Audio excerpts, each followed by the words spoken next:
what's up? What's up? It's your girl here, MJ's Nia. Welcome to the channel. So yes, we are back on the Tyler conversation because Charlamagne Tha God would not stop talking about it. I wish he would because he's not educated in the word colored or colored. I hope I type the words in there.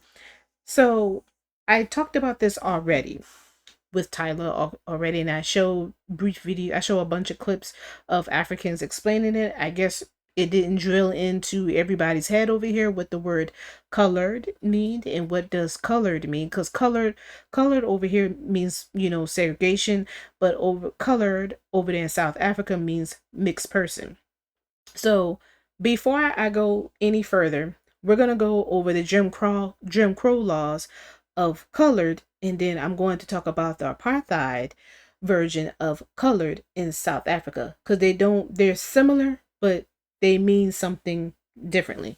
Okay, so Jim Crow law, the segregation and disenfranchisement laws known as the Jim Crow represented a formal codified system of racial apartheid that dominated the American South for 3/4 of a century beginning in the 1890s. The laws affected almost every aspect of daily life, mandating segregation of schools, parks, libraries, drink fountains, restrooms, buses, trains, and restaurants. Whites only and color signs were constant reminders of the enforced racial order. In legal theory, blacks receive separate but equal treatment under the law. In actuality, public facilities for blacks were nearly always inferior to those for whites when they existed at all. In addition, blacks were systematically denied the right to vote in most of the rural South through the selective applications of literacy tests and other racial motivated criteria.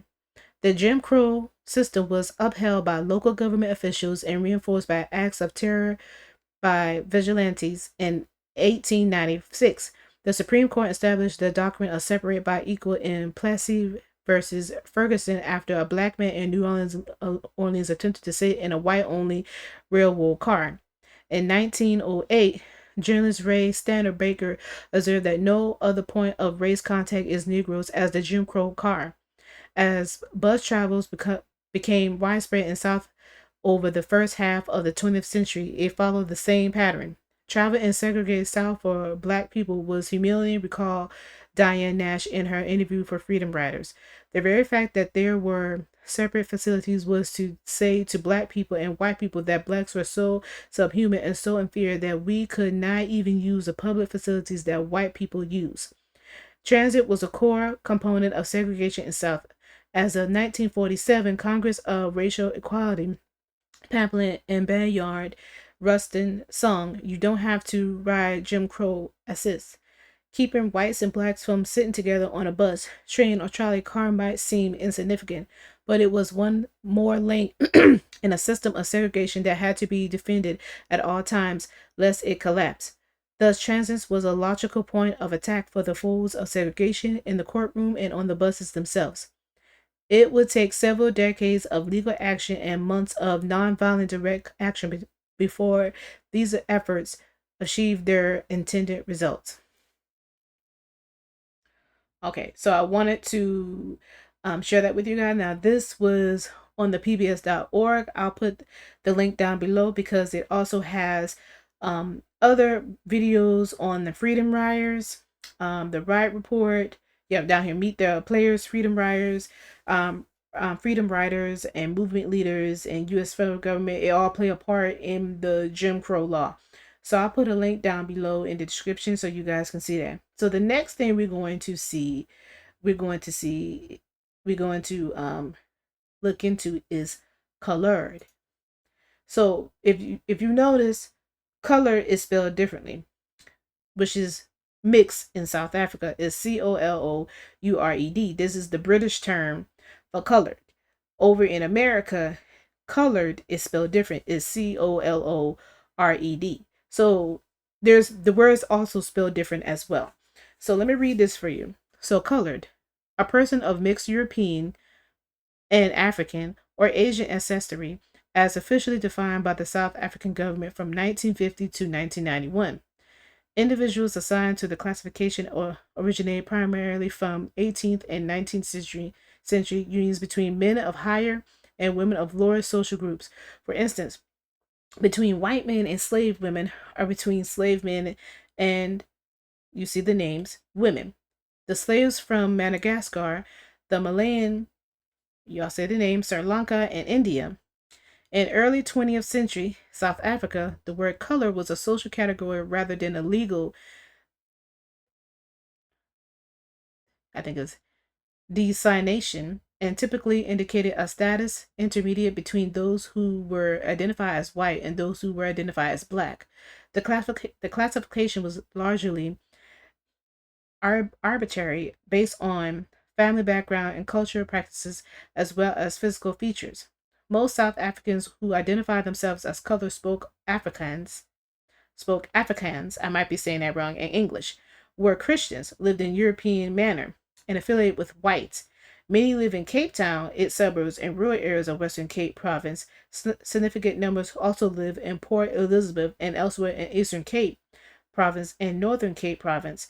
In Cape Town and Port Elizabeth, they represented the middle and working class and were employed as teachers, clerks, shoekeepers, artisans, and and other skilled workers. Those living outside the towns were mostly laborers on white-owned farms. A Muslim minority, the so-called Cape Mallas, live mostly in separate communities and marry among themselves for religious reasons. Until World War II, there was considerable intermarriages between lighter skin colors and whites, and many individuals were observed into the white community. Severe apartheid laws established in 1948, however, immediately subjected colored individuals to a rigid separation of occupational opportunities. The abolish of voting rights in Cape Province and laws that prohibit until 1985 intermarriages and sexual relations with other groups. In the 1950s, a further series of laws disenfranchised many colored individuals, confiscated their land, and forced them to relocate to less desirable areas. The designation colored and all restrictions based upon it were abolished in 1990s as the apartheid system was dismantled and the legal classification system was abandoned. So there you go. You have a little mini history on the word colored from South Africa. So please, please, please, please educate yourself on color in America and colored in South Africa. It's very, very important. I'll put the links down below. You have to know these terms before you get into this conversation, or you're going to be confused like a lot of people who I'm still seeing. They're saying that it's the same word. Not quite. It's similar. It might seem like it is, but their meaning is for something different. Colored over here in America means for segregation from the whites from the blacks, and then over there in South Africa, it was to determine the mixed person, okay, over there during the apartheid as well. So please, please, please know these terms. It's very important.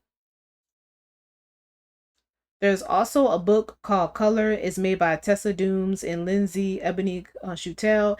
It also breaks down the demographic of the racial demographic and the ethnicity. And they too, I'm not trying to say South Africa didn't have issues. They too had issues as well with colorism, but it's different. Like I state, I already talked about colorism when I was talking about the TikToker on her colorist rant.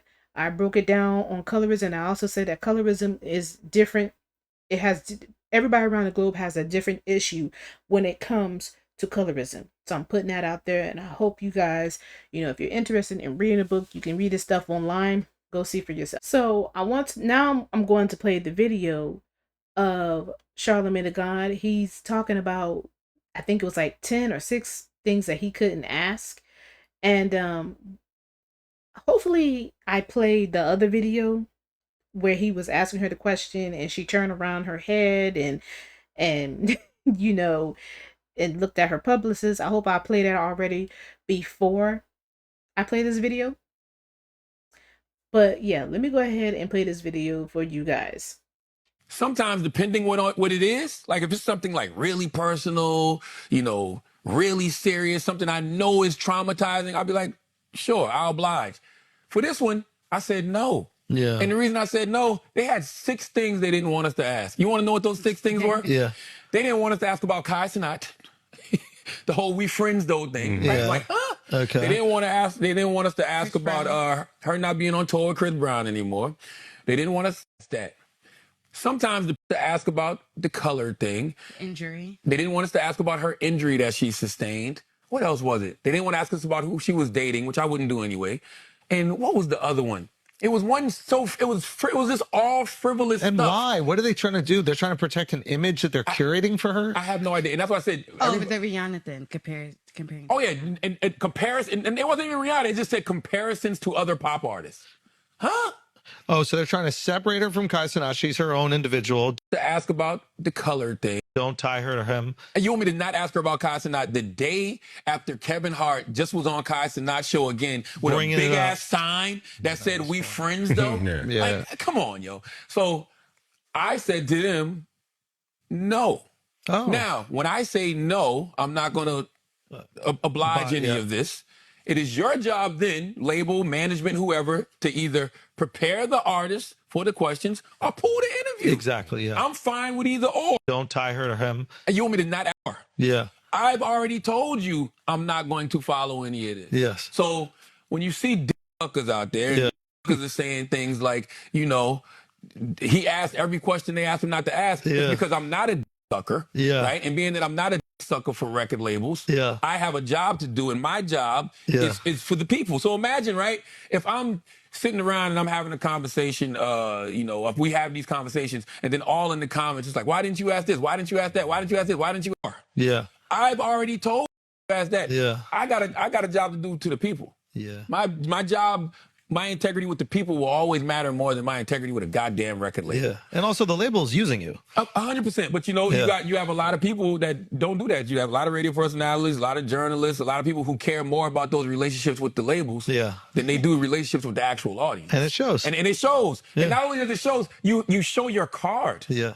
When you say that, when you say the label asked him not to do it and he did it anyway. Ask that. Yeah. I gotta. What the fuck? What? Yeah.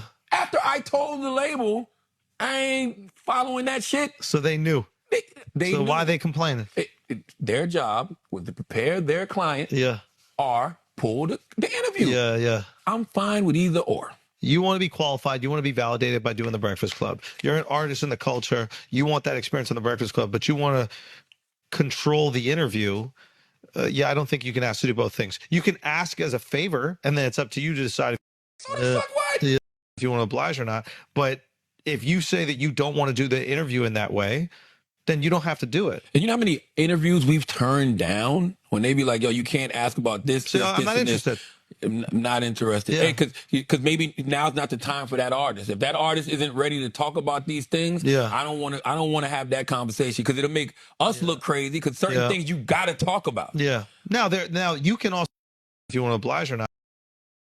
Now, the reason why I went over colored in the beginning, you might ask, why did she went over that? Is because I wanted you guys to know what the conversation was about. It was really about that color conversation. I think that's really what did it for Charlamagne Tha God and for Tyla.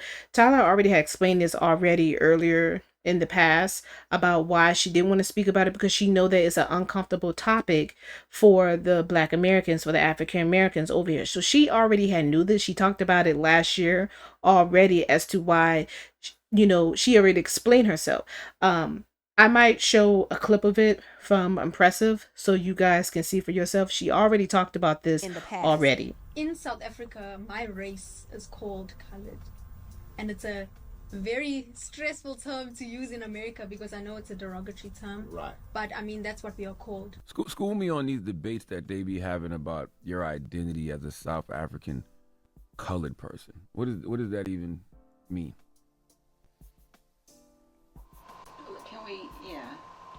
Can we not? Por favor. Oh, I like that. We keeping that in the interview too. I like when they talk from the back and say we can't.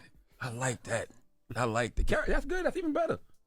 You want to see all the questions they told us not to ask? Yo, leave her alone, man. So as you can see, things got very awkward when her race was brought up and her publicist had to intervene. It was just weird, and I think Tyla is tired of the race discussions because... So, Yeah, if I show this clip of her talking about it, she already talked about this back in 2023, and she was, I don't know if it was 2023 or 2022, I'm not sure, but Tyla already talked about this, and she said she didn't want to talk about the color conversation because, like I state, it was, a derogatory word towards black people, and she didn't want them to feel uncomfortable.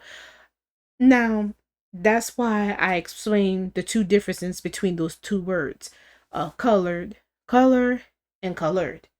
So, unfortunately, I do agree with Charlamagne God on this, even though Charlamagne Tha God, The Breakfast Club, they're really messy. I've said this in the past, they're very messy.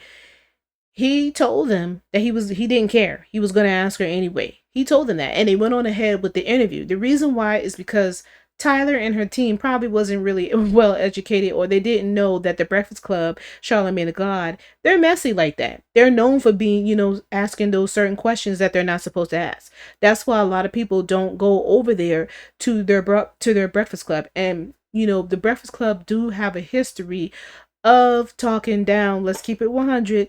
They do have a history of talking down to black people. In your role and Envy and y'all role, y'all got these mics. Y'all are like one of the biggest, like the morning shows. You have a voice and you have people. Not only do you have to be responsible, you are entertainment, but you have to have some responsibility for your actions. And your mouth is off the chain too. But we are, even me. I've heard. No, even me. I have to take responsibility. I have to take responsibility. You know what I'm saying? Because as crazy as he is, I defend his ass all the time. You know what I'm saying? Because I believe in being outspoken. But one thing about it is, women is another thing. Y'all two might never get it because y'all don't have that spot. You know what I'm saying? In y'all. But there's certain things that women don't want to hear. And you really don't want to hear it on your album release. That interview was over. Y'all could have ran the credits. It was over. She hopped right in and continued on that. So if you don't want nobody to do it to you, don't do it to them. So, no. I mean, Toya had a book out and you was coming at her when she was putting her book out. I sure did, and guess what? Guess why? Because that lady said that I don't have custody of my kid, and that's none of your business. Said I don't have custody of my kid. That lady said that my story was a lie. So, that was some real with me and her. Your little petty about my, and if it smell like a Glade candle or a fish market or not, that little is some petty from a woman. Petty. And you said, I feel like it was something that was mentioned on there. Okay, you already talked to him about it. Why you talking about it again? I never did. You talked to him about it last time he was here. I wasn't there. Well, if you're going to be a journalist, you need to remember your statements and how you did. I wasn't there. Oh. I wasn't there when they was there with Uncle Murder. Okay, well, this still your team, so you should watch it. Mm-hmm. That's still your team. Y'all a team. Y'all a big-ass team. It's a big platform. Y'all got white people and Jews and everything watching. All right, now who's in this bubble? Her husband Sydney Higgs and Charlamagne Tha God went head-to-head on Friday morning over Mo recently being named Donkey of the Day, the $500,000 Netflix deal the comedian turned down, and being difficult to work with. So Hip Hollywood is breaking down the top moments from the near 50-minute interview. Enjoy. We need equality, and we have to say what's right and what's fair. And then a brother that looks like me, from South Carolina, says you're the donkey of the day. You have to explain that to our community. I've explained it. I said that I think that you're using racial and gender bias, which are actual real issues. The struggle that the black woman is going through in many industries is a real issue, but you're using it to focus on something that you're dealing with individually. When the Queens of Comedy was on tour, see, we made history. And I don't know if you've done your homework, because we were the only female group, black, white, Latin, Asian, to sell out consecutively around this country. Mm-hmm. But you'll disregard that. Should you have gotten more than 500,000? Yes, and I've said that from day one. Well, here's what I'll say, brother. No, that's not what y'all was saying. What y'all was saying was y'all should have got the same amount that Chris Rock, Chappelle, and Amy Schumer got. Let me answer that. Let me answer that, Daddy. What I said was, if I'm considered a legend like my brothers, then why wouldn't I get what legends get? I'm still trying to get you and Brother Sidney to justify why you think you deserve $13 million. Was there a bidding war between platforms? Well, when you say I want to know something. When you say justify, I'm going to put my resume on the table. I don't have to justify it. You can see it. Do you do the numbers and ticket sales that Chris Rock does, that Dave Chappelle does, that Amy Schumer does? If given the opportunities, why don't you answer the question? So there are people that say that you didn't treat people well. Yes. And that they've had issues working with you and that you're difficult. Yes, that's a great question. You know the guy Harvey Weinstein? Mm-hmm. And he was able to do that for how many years? Decades. And why do you think that was? Do you think this is a unique situation? Do you think that people are fearful to speak out when they're mistreated? It's a difference between mistreatment and sexual assault, Monique. Like, come on, we can't put out false equivalencies about people. I understand what you're trying to say. Wait a minute, Charlamagne. But it's a difference between mistreatment and sexual assault. Let me say this to you. Like, it's levels to mistreatment. When you hear this brother's voice come over the air, and I'm unapologetic about what I'm getting ready to say, he does not have a value on black women and women of color. How can you say? Why did you say that? But you say 10 years ago, I hugged you, I held the door for you. I'm going to tell you Don't why. you think that's contradictory? So we want to know, whose side are you on? Names for you is the voice of the young struggle face. What? It's because you're young, but you have an old face. Like how Drake says, I'm really too young to be looking this old. Well, it's like, you, Greg Oden, and LeBron James have the same gene. And if your face was the Bible, it would be the Old Testament. You play too much. When I was 17 years old, I put out an album while my mother was dying of cancer. That right there alone is a struggle. That's hard. I'm just the type, if I don't like somebody, I don't pretend to. Life's too short to be wasting your time with suckers or people you think is suckers. So why I'm here then? Because I think you're a sucker. I wouldn't sit there and have a conversation with a sucker. Yeah, you'll sit here and you'll bash a little girl, a little mama until she cry. That's what you do. Me and you talking to each other now. I tell you that I think you're a hypocrite. You could think what you want. And I think you be coming off as a hater sometimes. You could think what you want, thing. So now, what's next with I could say, I think you're a bitch. You let Fredro Starr and them check you, but you made that little girl cry. They didn't make her cry, but... Like, come on now, let's keep it 100. The Breakfast Club do have a messy past of speaking out and talking down. They did it to, what her name is, they did it to Little Mama. They did it to, I believe, K. Michelle. This is why certain people don't go to the Breakfast Club. So let's not sit here and think that the Breakfast Club is on the black people's side. They really not, because they too talk down about the African Americans that's over here, the Black Americans, whichever one you want to call yourself, over here as well. So let's keep it 100. So I like what this person here said, because her team should did a better research before they went over to the show. They said, this person here is surface level. He says her team should have known better. The Breakfast Club is definitely going to ask uncomfortable questions. I've never seen them not ask a testy question in any interview. It's a part of their formula that gets them to go viral. Thank you. Charlamagne Tha God is all about going viral. That is why he's talking about it again on this show here. He's trying to go back viral again off of the topic. That's his whole thing. And this is actually a talk right now as to why Charlamagne Tha God keeps talking about Tyla. This is literally the talk right now, if y'all don't know. And they're saying it's because they're trying to go viral. That's why a lot of these people do online, unfortunately. Everybody wants to go viral online. We as the people who are commenters, we just talk about it. So, before I get into the TikTok video that I'm going to show you about them discussing Tyla and Charlamagne Tha God, there are some Africans out here that are defending the South Africans, all the Africans over there. They're defending Tyla. I understand she wants to come over here and she's trying to market to the black community. And I'm going to be honest with you, it's only the black community over here is talking about this. Not the whites, not the Asians, and not the Latinos. They're the only one talking about Tyla's ethnicity. It's the black people. I don't understand. Y'all didn't do this with TEMS. Y'all didn't do this with Rima. And y'all didn't do this with Ari Star. Y'all only doing it with her because y'all see that she's... I'm going to put it out there. Y'all only doing it with her because y'all saw that she looks very beautiful and she has this mix look by her. Y'all wanted her to call herself black. And she explained to y'all about what she was and y'all got upset. So let me read this article for you guys. It says, color South Africans don't have to repackage themselves for anyone. This is an article that was made in September the 26th, 2023. So let me play some TikTok videos for you. Y'all really would save yourself so much time if... Hi, my love. You could have saved yourself so much time had you just read Colored, How Classification Became Culture. We wrote a whole book for you. Myself and Lynsey, Ebony, Chutel wrote this book hot off the press just in time for your little TikTok meltdown over colored identity in South Africa. Coloredness is more than a classification and what white people and white supremacy threw onto us.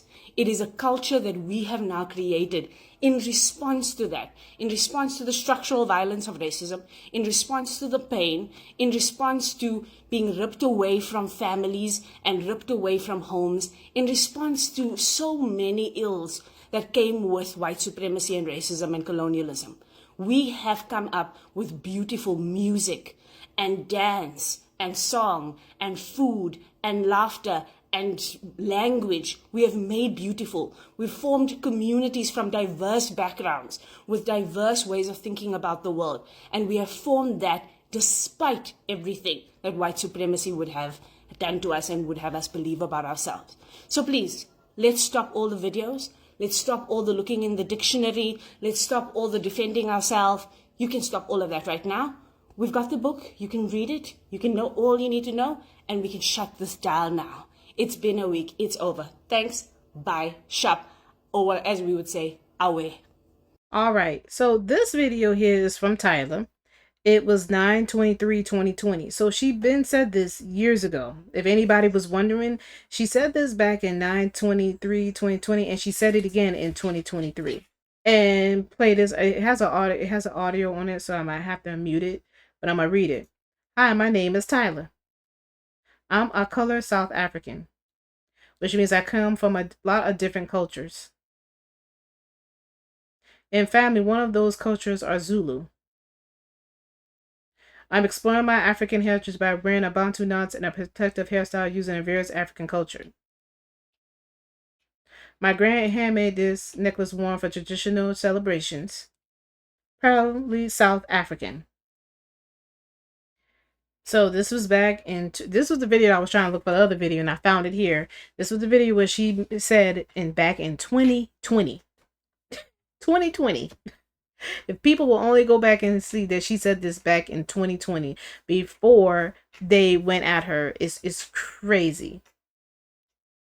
They have their own culture, heritage, and colored people are their own ethno-racial group in Southern Africa. They have their own culture, heritage, and history, and I need people to understand this so that they stop using their Western definitions of colored and then imposing them on colored people in South Africa, because in some way you're contributing to the erasure of like colored people and the significance that they have within the conceptualization of the African identity, of the Southern African identity.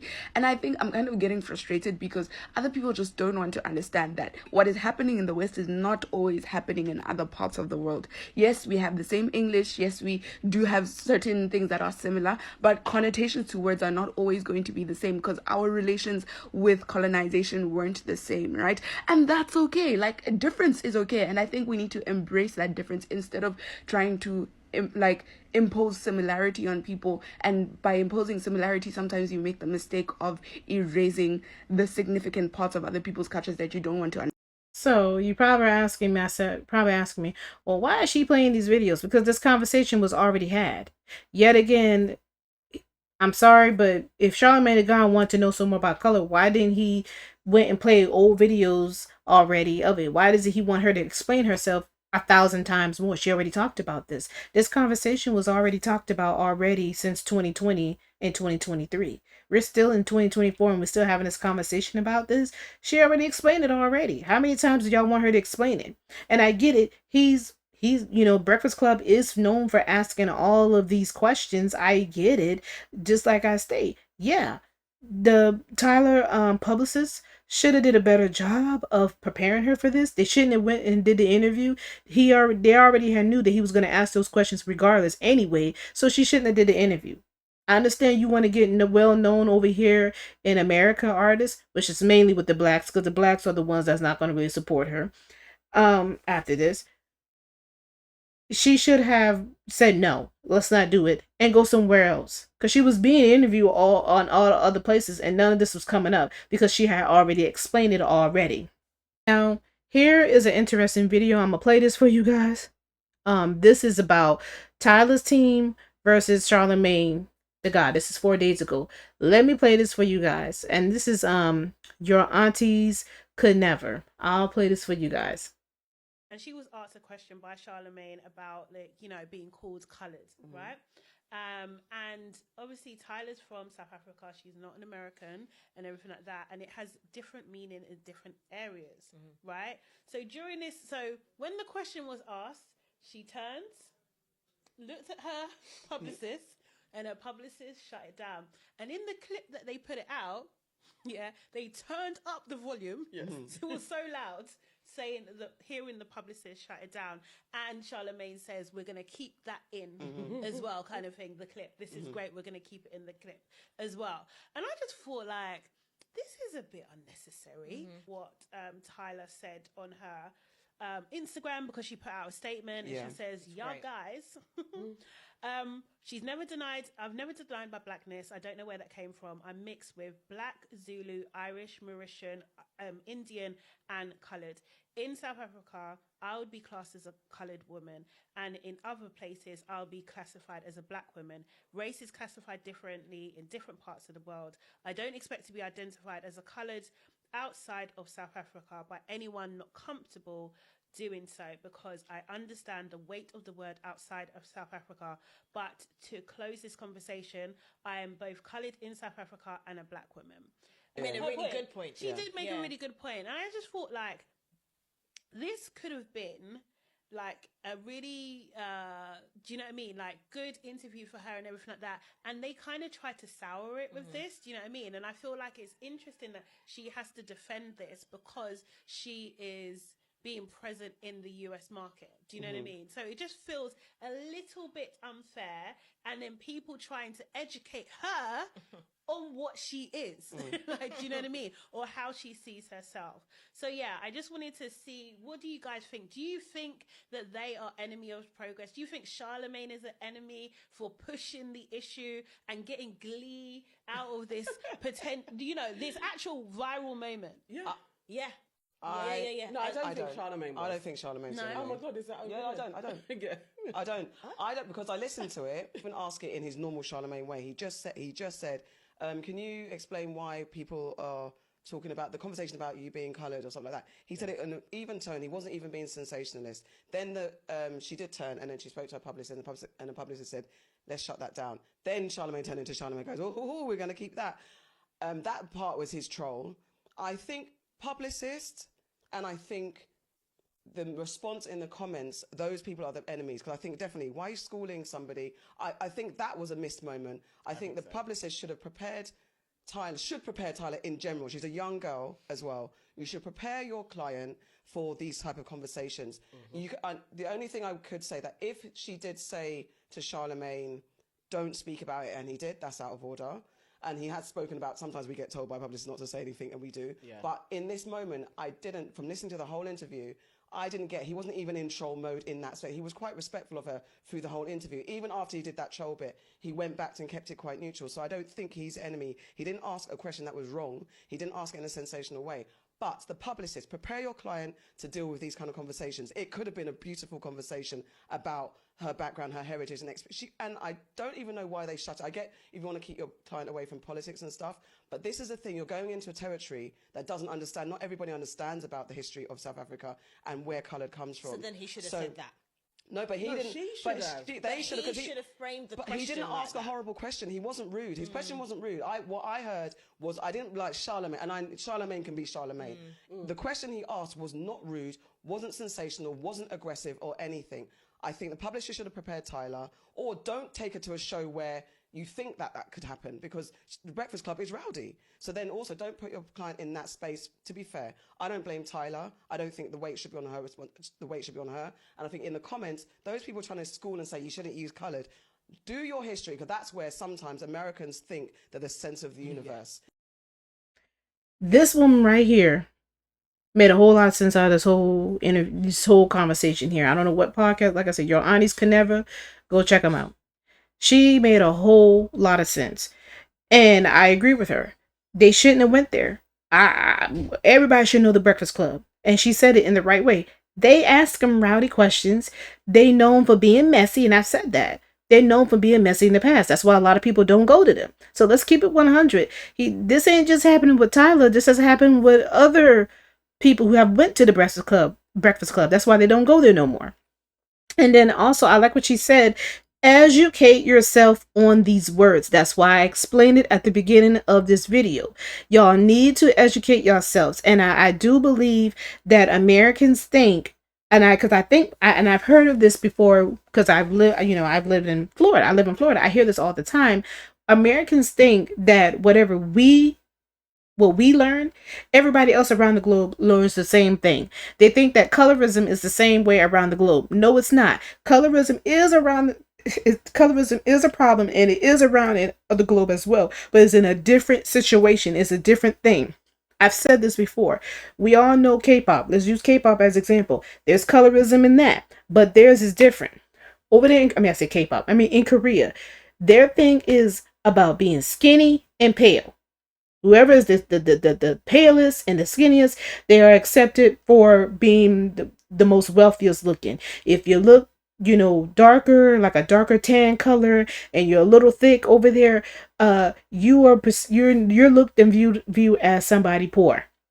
That's their colorism over there in Asia, pretty much over there in Asia. If you're skinny and pale, you looked at someone who is wealthy. But if you looked at somebody who's tan and who's darker or whatnot, you're looked as poor. That's why I say it's not the same term over here. Over here, we just view lighter skinned people look better than darker skinned people. They have better privileges because they are more lighter than us. That's a different term for colorism, y'all. And this is why I said Americans, y'all have to do your interview. Y'all have to do your research. And my thing is, I get that Charlamagne was doing his job. I get it. He even told them that he was going to answer that. So yeah, Tyler and her publicist and them, they should have pulled out. They should have pulled out and went somewhere else. She was interviewing other places. But I do feel that we do need to educate ourselves way more on this conversation. I think it just goes over everybody's head. And then I also said too, when I noticed was when people were talking about colored, about they never mentioned the Jim Crow law. Y'all did not mention the Jim Crow law. All y'all talked about, it was, just a derogatory word towards black people. No, it's more than that. It involves the Jim Crow law. It involves colorism. The Jim Crow, this is why we have colorism over here so bad. This is why we have issues where, darker skinned people are treated differently from the lighter skinned people. This is why I said we can't put all of ourselves in one bag, in one box. We got to have our own nationality, our own race, because like I had this conversation with my brother and he was saying that, well, you're either going to be white or black over here in America. And it's like, that's disrespectful. Some people who come over here, they want you to acknowledge their race, their culture. They want you to know who they are, not about embracing. They want you to know who they are. That, I've met young people from France and from Italy. They don't call themselves white. They call themselves Italian. They call themselves a French person. They don't call themselves white. So we got to educate as Americans. We got to stop thinking that, oh, you're white and you're black. Boom, that's it. No, you got to understand other people are from other globes. They're taught differently.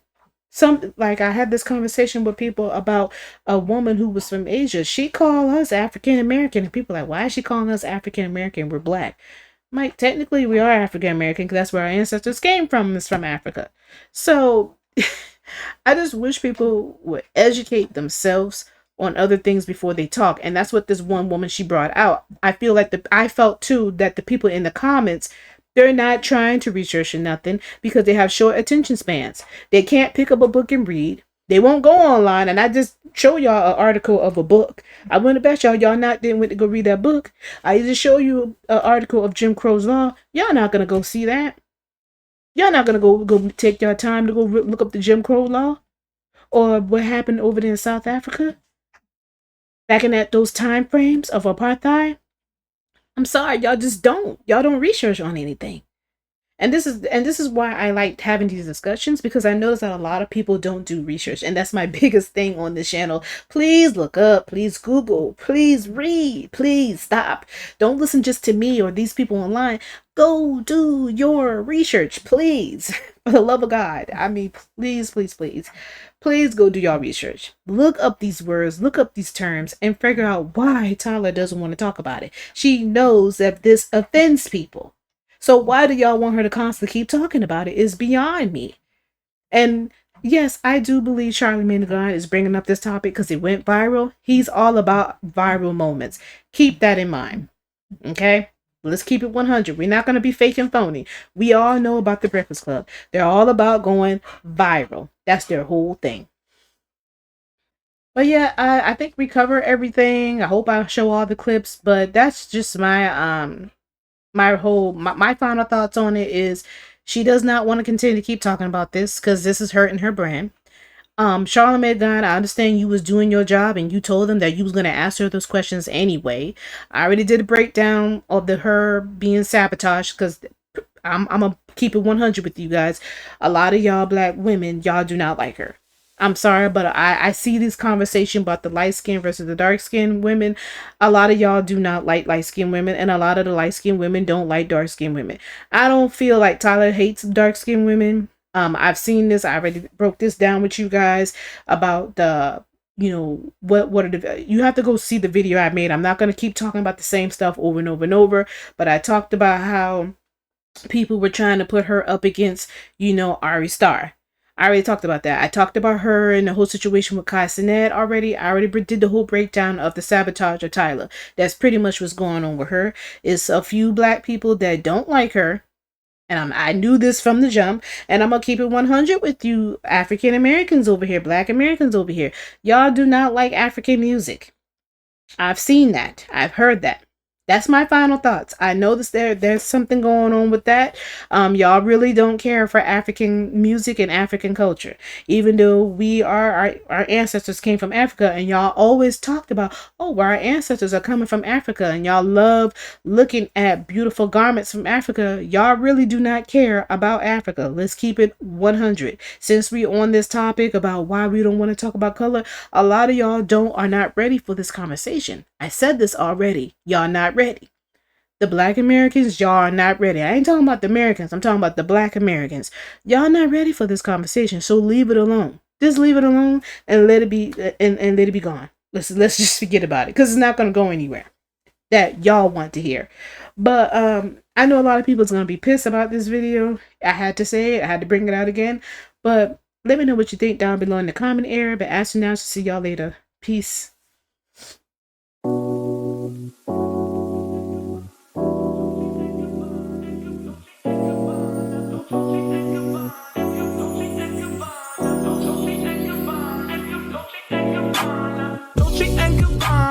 Fendi and Adana, Karen, they be sharing all their money, got me wearing fly. Girl, but I ain't asking. They say they love my ass and 7 G's to religion. I say no, but they keep giving, so I keep on taking. And no, I ain't taking. We can keep on taking. I keep on demonstrating my love, my love, my love, my love. You love my lady lumps, my hump, my hump, my hump. My humps, they got you.